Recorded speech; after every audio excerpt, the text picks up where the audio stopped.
Mi padre estuvo acá viviendo, era obrero. Y entonces en la época de Benavides sortearon unas casas para obreros. Y nosotros, ¿no? Mi papá agarró y salió sorteado. Pero por problemas familiares se volvió a su tierra. Y ahí estuvo. Cuando regresamos, esa casa lo recuperó. Era de los obreros, ¿no? Entonces nosotros vivíamos ahí en Piñonate. Ya es la casa propia, pero ya se imagina el barrio que se vivía. Nací en una aldea muy pequeña del distrito de Inchoján, en la provincia de Cajamarca. Ahora pertenece a la provincia de San Marcos. Esa aldea es ahora distrito, se llama Chancay. Nosotros tuvimos un problema familiar. A mi padre lo metieron preso por político y nos votaron a nosotros. Mi padre fue un viejo aprista que cuando había necesidad sacaba su revólver para defenderse, pues, de los perseguidores de los apristas. Estando yo en el distrito de Puyo y de niño, pasé por la puerta de la cárcel. Pero la cárcel tenía unas rejas que daban hacia la calle. Y los presos estaban dentro, en una sola habitación era la cárcel. Y cuando pasé por la puerta, había un hombre colgado de los pies en un arco. Entonces me sorprendió ver a un hombre colgado de los pies.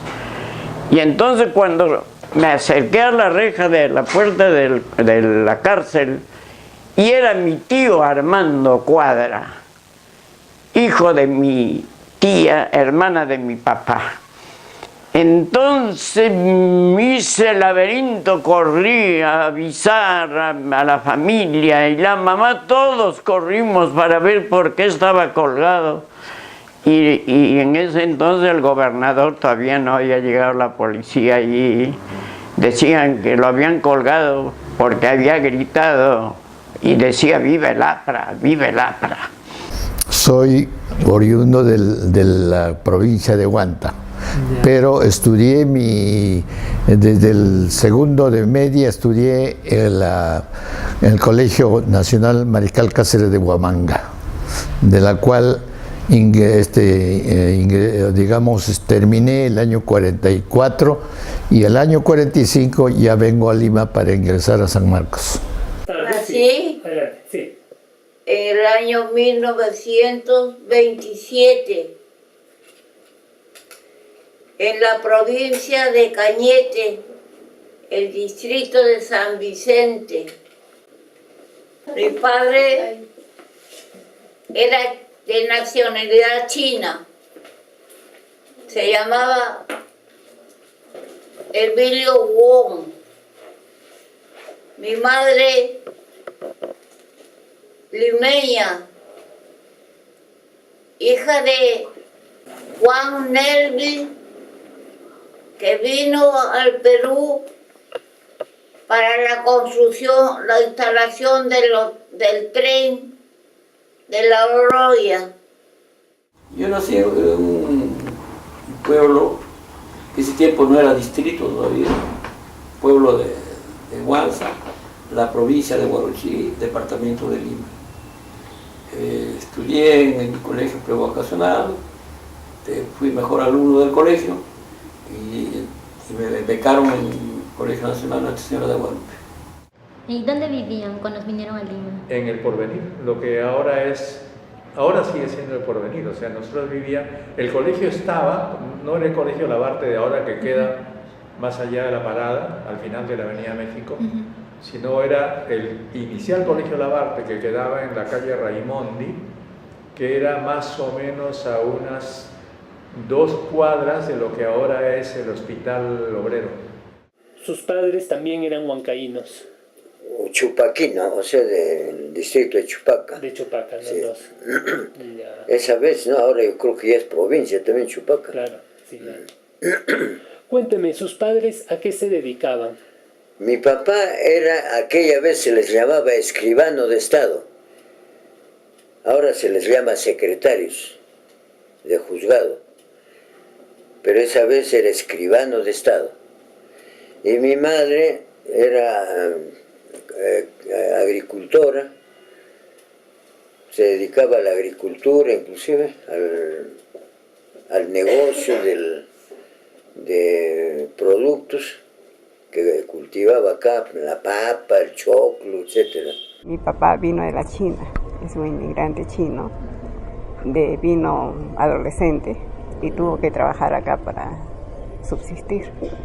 Entonces, con suerte habían venido unos tíos mayores y un hermano mayor, y entonces hicieron como un grupo y empezaron a trabajar al inicio en las tierras y después pusieron un negocio en una... Bueno, ellos por alguna razón, llegando a Lima, estuvieron en Cañete, que es al sur de Lima, 130, 140 kilómetros. Entonces ahí mi papá estuvo trabajando en una... cuando son las haciendas se les decía tambos, ¿no? No es una tienda, sino un tambo. Estaba ayudando ahí a algún familiar, después él mismo con el tiempo tenía su tambo. Claro. Conocí a mi mamá, que está mi hija descendiente de chino. Bueno, se casaron y tuvieron 6 hijos. Era la época en que la mujer recién era aceptada en la universidad. Anteriormente no le había sido. A pesar de que sabíamos que los años 40, porque yo ingresaba a la universidad en el 49, que los años 40 eran así difíciles porque nadie creía en la mujer tenía un nivel distinto, la mujer estaba hecha para la cocina y para la casa, qué sé yo, ¿no? Entonces había cierto tipo de discriminación, pero había muchas vocaciones y probablemente eso en España haya dado lugar a que se funde la institución teresiana. Y uno de los primeros países en Latinoamérica a los que vinieron las teresianas fue el Perú y Lima. Entonces, cuando mis padres descubrieron que existía eso, nos dejaron venir y en ese pensionado teníamos de todo. Porque allí todas las teresianas tenían que haber sido universitarias, eran todas profesionales. Nosotros teníamos habitaciones, digamos, un salón como en un hospital, pero dividido con camarillas, con triple A, y éramos 60 en la universidad, y el comedor era para hacer una mesita para 4. Éramos 4 en cada mesita, el comedor era grande, y la verdad que tuvimos bastante suerte, porque aparte del comedor teníamos una sala de estudios con carpetas individuales para cada estudiante y un salón para distraernos. Habían juegos de ajedrez, damas chinas, entonces era para diversión, y además teníamos una especie de teatrín y se hacían veladas entre nosotros los universitarios para las chicas que estaban también en la Sierra de Inmaculada, pero eran chicas que venían de la sierra a trabajar en Lima. Entonces ahí las madres les daban educación primaria. Aparte de educación primaria, prácticamente aprendían una profesión estas chicas, porque unas se dedicaban a la lavandería, otras a repostería, otras a cocina, otras a limpieza, porque lo que es ahora, no, ya no funciona ahí el colegio. Había un colegio junto a la comisaría de la Plaza Italia. Barrios Altos. En Barrios Altos, era en el Girón Guayaga, lo que fue el convento de San Andrés, lo que fue el hospital de San Andrés, pasó a ser el pensionado de las hijas de María Inmaculada. Por San Marcos transitaban algunas figuras legendarias del anarquismo, ¿no es cierto? Yo he visto a Lo Fonquén, a Alberto Fonquén, a Gutarra. Muy cerca estaba la librería de Pablito Durán, que se llamaba Cosmobiblión, con un nombre absolutamente deslumbrante y un tanto grandioso, ¿no? Cosmobiblión, los libros del mundo. Él tenía un hijo al cual le había puesto por nombre, no sé si por nombre o por apodo, Gavroche, como el personaje de los Miserables. Bueno, el Café Blanco, el billar, todo esto en Azángaro, el Chino Chino, más atrás la llegada era más de los estudiantes de medicina, Chino Chino era más de los literatos. Y luego un poco más allá, por supuesto, el Negro Negro. La fiesta del ingreso era una fiesta muy, ¿cómo voy a decir? Muy concurrida, ¿no? Y lo que me llamó la atención era recuerdas que el mambo, ¿no? Ajá. La Iglesia Católica lo declaró, no sé, era pecado bailar. Sí, ¿no? Nadie obedeció eso. Es más, se tocaba mambo. No, la Iglesia no pudo con eso. Sí, de repente no he sido una joven normal, fiestera, no he tenido nunca ese interés, entonces me he dedicado mucho a estudiar. Mi colega Martínez, que ha muerto ya, con él nos entendíamos muy bien, él era del Valle del Mantaro, y nos íbamos los domingos a un llamado Coliseo Nacional, donde desde las 6 de la tarde hasta las 12 de la noche desfilaban grupos de folclore. Habían bastantes estudiantes provinciales, la mayoría de ellos de provincias de la sierra. Los alumnos de ahí se preocupaban bastante por su pueblo y organizaban festividades para obras de su pueblo, templos o escuelas. Por ese motivo hacían sus fiestas en sus locales que se tenían acá, o en locales alquilados. O locales alquilados. Bueno. Y el dinero lo remitían o lo llevaban a la provincia o al distrito que debía beneficiar. En cuanto a la procedencia, fue simpático porque tuvimos compañeros de la selva. Tuvimos de Trujillo, inclusive que habían estado en Trujillo y vinieron acá a estudiar después. De Ica, por supuesto yo, no sé cuántos más habrían sido, creo que fui única por un buen rato. No, había mucho compañerismo.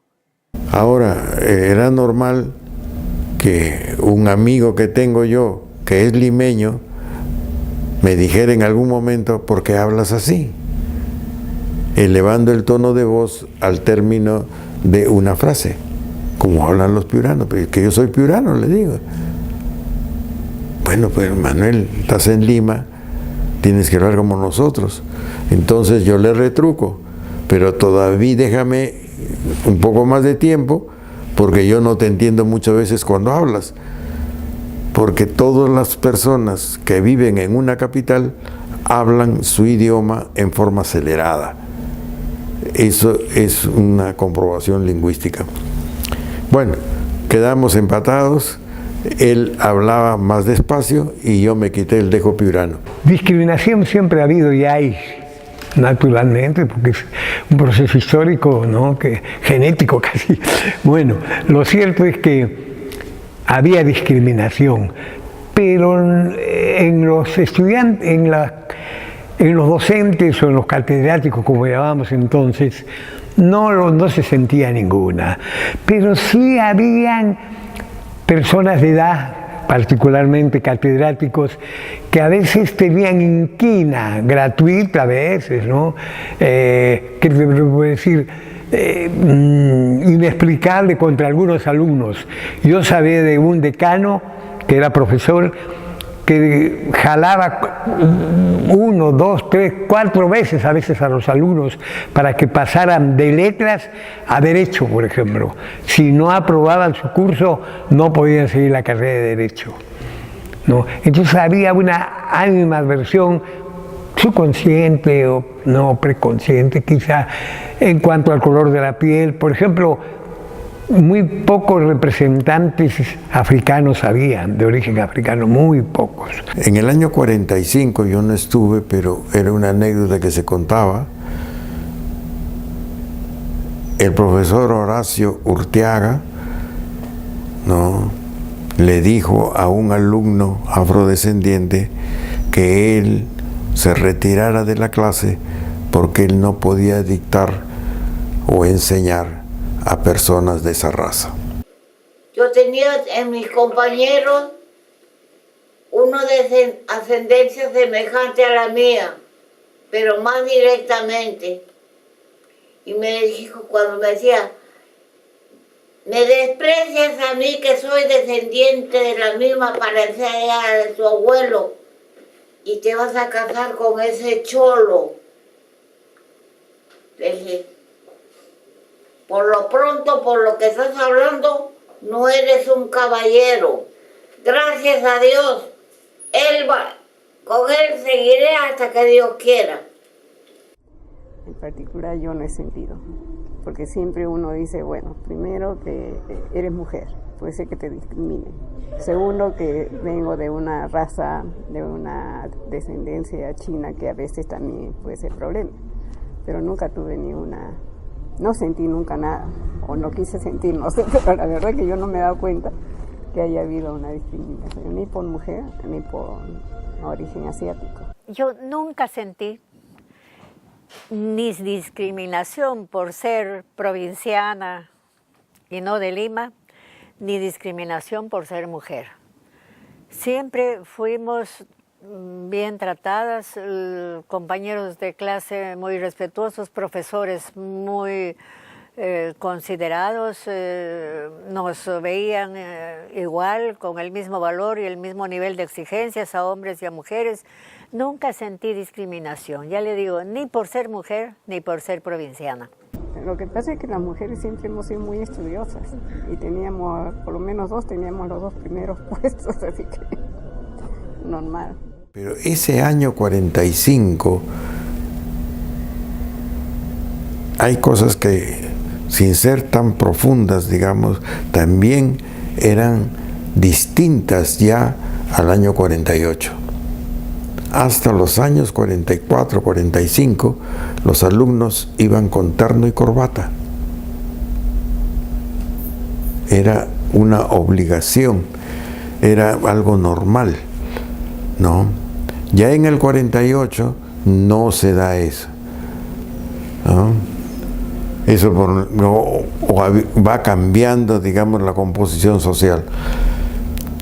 Si hablamos de esto, digamos, en la Facultad de Letras y en el año en que me toca estudiar o en la sección que me toca estudiar, realmente estaba todo el Perú. Habían los apellidos compuestos, habían personas con apellidos, digamos, distintos, es decir, de otras etnias, como Víctor Licarrillo. Guillermo Lobatón era afrodescendiente, lo cual no impedía que hubiesen 3 o 4 nombres o apellidos compuestos. Había propias rivalidades, como es natural, entre ellos y los que no pertenecían a su grupo. Sí había una clara separación entre los provincianos, entre los cuales me contaba yo, porque yo me juntaba con todos los provincianos, porque venía a un lugar también provinciano, y los chicos que vivían en Miraflores o en los barrios de clase media, ¿no? Como en todo grupo hay grupos, ¿no? Gente que se lleva mejor o que no se lleva mejor con otro. Pero más que una discriminación de provincia y de Lima, creo que los grupos se hacen por tu nivel de estudio. Nosotros, yo tenía un grupo de 8 o 10 estudiantes que éramos los que estudiábamos, mientras que hay otro grupo que estudia menos. Mira, a decir verdad, en San Marcos yo nunca encontré racismo. Donde encontré un poco de racismo fue en mi colegio, más bien. En mi colegio había mucha, como es tiempo de Odría, estaba Odría, Simón Noriega estaban en la presidencia. Entonces los hijos de militares de alta graduación generales, como el hijo de Simón Noriega, 20 colegios y de muchos empresarios, porque era colegio becado, ¿no? Tenía comida, asistencia médica, entonces ahí más bien había racismo, porque y Carlos del Río nos reunió, Carlos del Río era chiclayano, y había otros que venían de San Martín, y nos reunió así, ¿saben cómo rompemos el racismo? Seamos los mejores alumnos. Y ahí se van estos pituquitos, no nos van a fregar nunca que éramos serranos, que éramos provincianos, porque estaba acentuado que serrano, que cholo, era bien acentuado en el colegio, a pesar que era interno y nacional. ¿Por qué? Porque había un grupo selecto. Entonces los provincianos fuimos los mejores alumnos y se acabó el racismo. En Guadalupe nosotros todos los días, los serranos nos teníamos que pelear todos los días, hasta tercer año de secundaria que recién nos respetaron. Entonces esto lo llevamos a la universidad. Entonces los serranos aceptábamos que nos hagan bullying. Y a la gente de clase le gustaba, se gustaba y hacer bullying, pero se cuidaban porque se llegaba al tope y así iba a otros lados, ¿no? Entonces pero había, no solamente los estudiantes del profesor. Incluso era más que el estudiante. Nosotros hemos recibido más marginación de los profesores que de los mismos estudiantes. Porque ¿quién era? Pues los estudiantes de medicina, eran de clase social alta, ellos no iban como nosotros a buscar un instrumento de trabajo, sino a mantener su distancia social, médico. El golpe de Estado y la toma de gobierno por el general Odría originó una dictadura muy fuerte, sangrienta, porque yo he tenido compañeros que han muerto en la lucha universitaria, compañeros que han estado prisioneros durante mucho tiempo y han muerto en la prisión, y otros han salido tuberculosos de la prisión. Realmente fue atroz, es decir, como si fuera una hacha que corta toda la posibilidad de cultura. Se cierra San Marcos, ingresan los tanques, hay prisiones, hay destierros, es decir, bueno, vivíamos asustadísimos. A mí me tomaron prisionero y me tuvieron preso en la comisaría, la 9ª comisaría, la que queda frente a la casa del embajador norteamericano. En la noche escapé de la comisaría y al día siguiente tuve que comunicarme con gente, con amigos influyentes, hijos de los generales que habían realizado el golpe de Estado, que habían tomado el poder. Precisamente una persona, hija de uno de los más altos generales de esa época, me ayudó a salir del país. Era el año 47, 48, 49, pues, la época del señor Odría, ¿ya? En la que en San Marcos, por lo contrario, los de la otra política, había situaciones. Entonces, los alumnos, es una cosa muy interesante, que es historia también. Los alumnos de Guadalupe que tenían internado se declaran en huelga porque no les daban de comer, porque había internado en el Guadalupe para los alumnos de provincias. Entonces se declaran en huelga y había ollas, que esto, que el otro. Entonces un gobierno que era de facto fuerte comienza a reprimir, y a reprimir malamente. Iban a caballo por todas las calles de Guadalupe, por cercanos ahí a Alfonso Ugarte, ya, y uno tenía que ocultarse porque pasaban y arrasaban.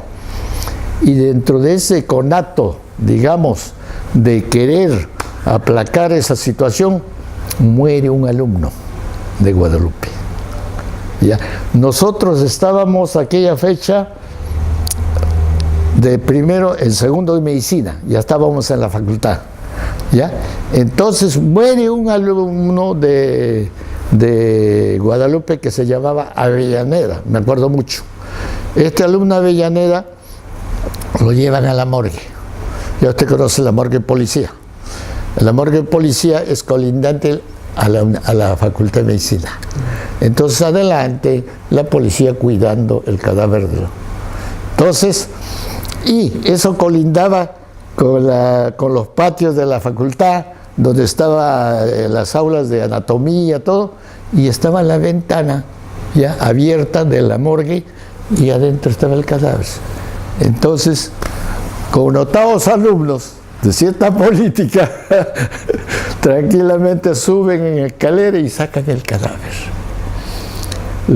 Y lo sacan en subterrafugio porque tenía varias puertas, pues, la Facultad de Medicina, y una de ellas en una pequeña vehículo cerrado, lo llevan el cadáver así en paila, abierto, a San Marcos. A la casona. A la casona, y lo exponen en el patio de Derecho. Ya se imagina la reacción de los alumnos.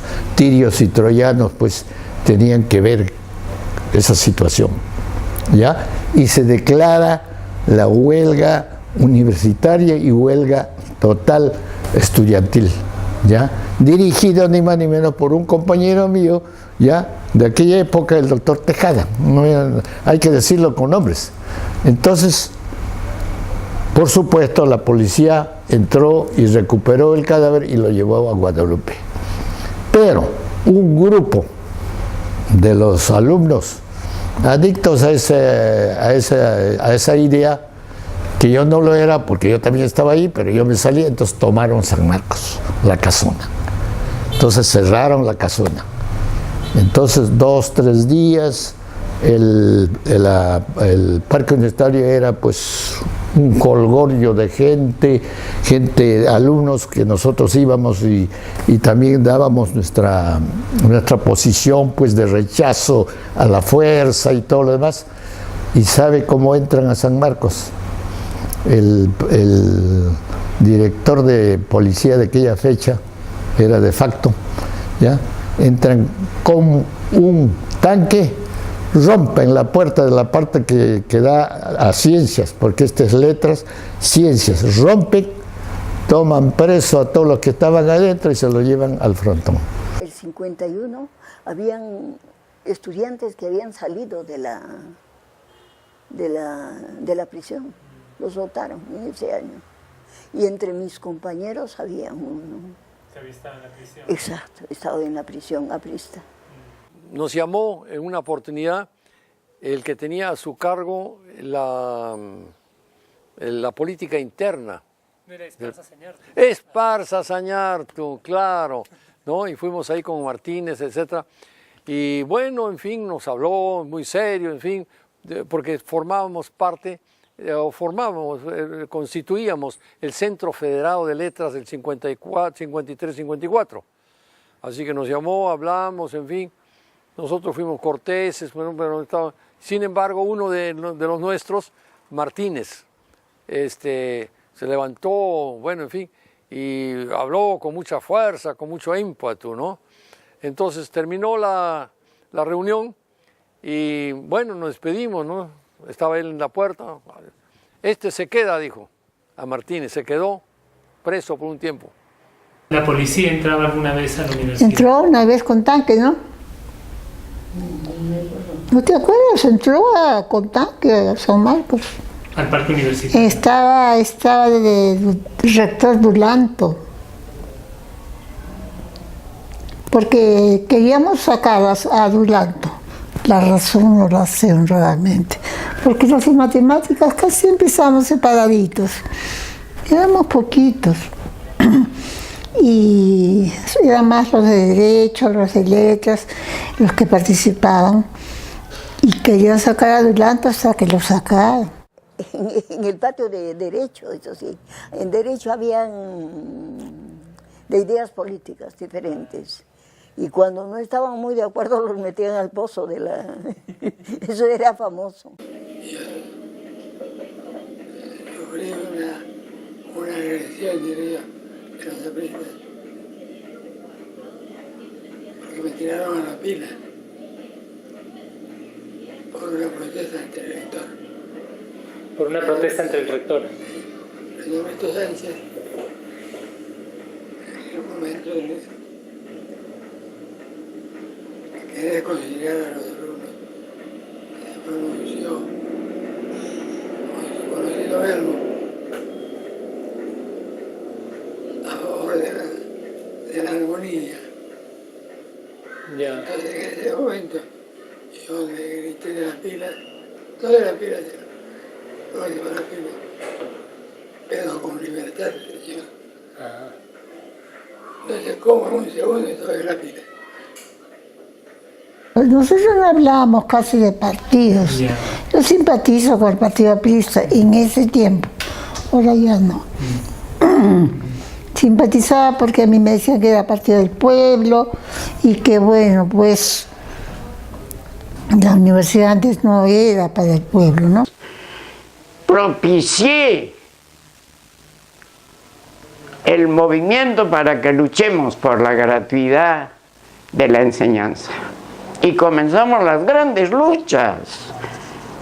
Y salían manifestaciones. Me mandé a hacer una casaca y lo hice forrar con panqueques porque venían a caballo la policía y nos tiraban palos. Y un senador, si mal no recuerdo, llamado Temístocles Rocha, pidió que para disolver las manifestaciones que hacíamos nosotros debía venir el Nautibus, y efectivamente llegaron los carros Nautibus rompe manifestaciones. Y un día haciendo un meeting y me acompañaba en el proscenio una estudiante de obstetricia y otra de la enfermería. Y nos vinieron y nos echaron agua roja. Se fugaron la mayoría de los manifestantes. Nos acusaron, como convenía a esa época de las postrimerías del odrismo, de ser aprocomunistas. Yo creo que esto a mí me produjo un gran fastidio.